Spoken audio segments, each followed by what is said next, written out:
My name is Joy Golandrina. I am a third-year Spanish and Environmental Studies double major.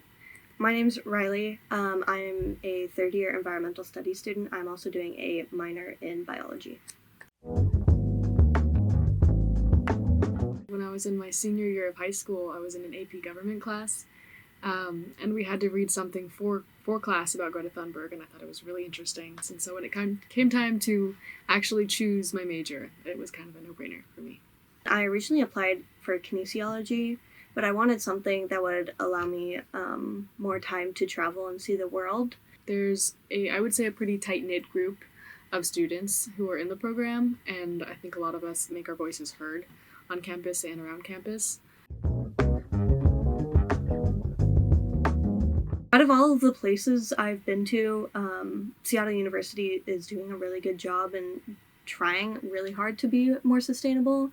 Being from LA and moving up to Seattle was definitely a big difference because you have the separate bins of trash, compost, recycle, whereas in LA you just have the trash bin. It's part of the reason why I chose Seattle University over my alternative schools.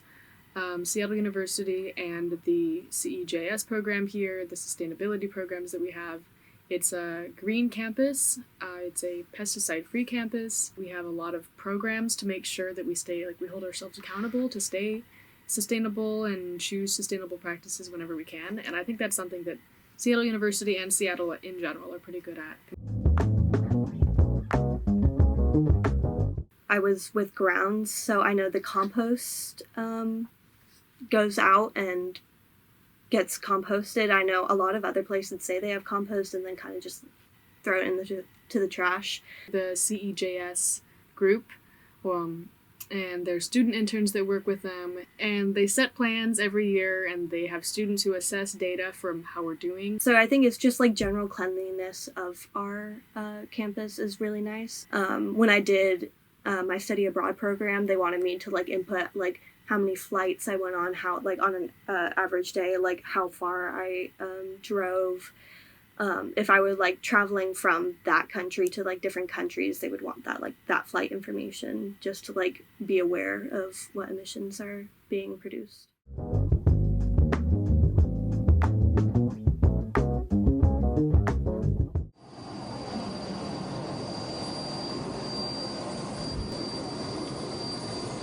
Off the bus to the jet. That's crazy. That's pretty crazy. It costs a lot of money to get a private jet. And also, they could have just taken a commercial plane and not caused as much emissions. I know just from looking around campus and from having student athletes in my classes and as my friends and things like that, I know that they get treated well. I know that Seattle University is proud of their sports programs and that it's one of the bigger programs we have here that we advertise and we try to get scholarships for. But I didn't know it was this nice. If you don't need to fly a private jet, just fly commercial. It's more eco-friendly. It's not inherently eco-friendly, but it's more eco-friendly than flying private. This is next level. I don't know how well our men's basketball team is doing, but I imagine pretty well. I hope really well for this kind of thing to be happening.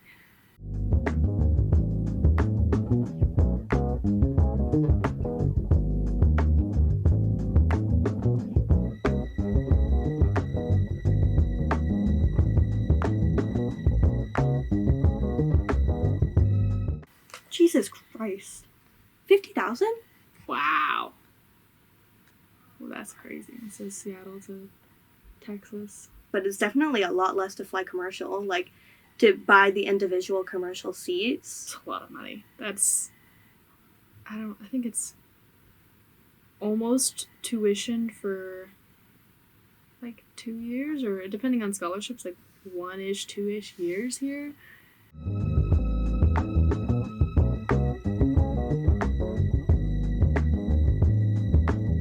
And I think that accounts for the economic part, but it doesn't really take into account the environmental aspect and the environmental consequences of doing something like this. Traveling far ways to play a game always has a toll on your body. I used to play soccer a lot, so I was always traveling. I was always doing road trips, and it's always just you gotta be able to learn to adapt. Players aren't always going to be in the most pristine condition to play a game. Like, I get that basketball brings in a lot of money to the school, but I feel like the school could spend their money in different areas.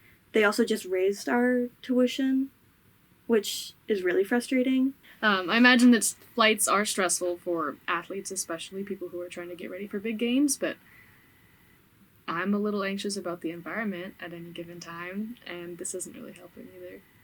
It makes me question what the university's, end goal is for this. Because they talk so much about emissions and trying to reduce the amount of emissions they emit, and then go and get a private jet for the basketball team.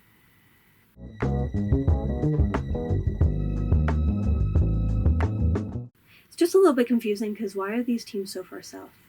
Why aren't we playing any teams more north, closer to us, where we could bus? It's like only kind of west. It's like west adjacent.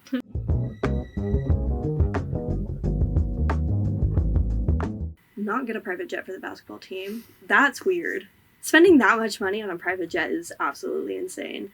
I don't think that it would be I don't know how possible it would be to stuff a whole team on a, not public jet, but, a commercial flight. But I feel like that's a solution to this. Changing conferences would be a lot, and that would be a lot of movement for teams elsewhere as well. But I think overall, if we do change conferences, it'll be a lot easier because we're playing teams closer to us. And in the end, all of the schools will be paying less for admissions. I think that's $48,000 is a lot of money that could be put into other programs that we have here on campus, or it could be going to making the campus more sustainable. And I think that would be cut down a lot by using other travel alternatives or just funding the team just a little less. The facilities department on campus just cut hours because they don't have enough funding. So students who work with facilities can only work max 10 hours a week. So it's just putting more funding towards those things. I still think the private jet is absolutely insane.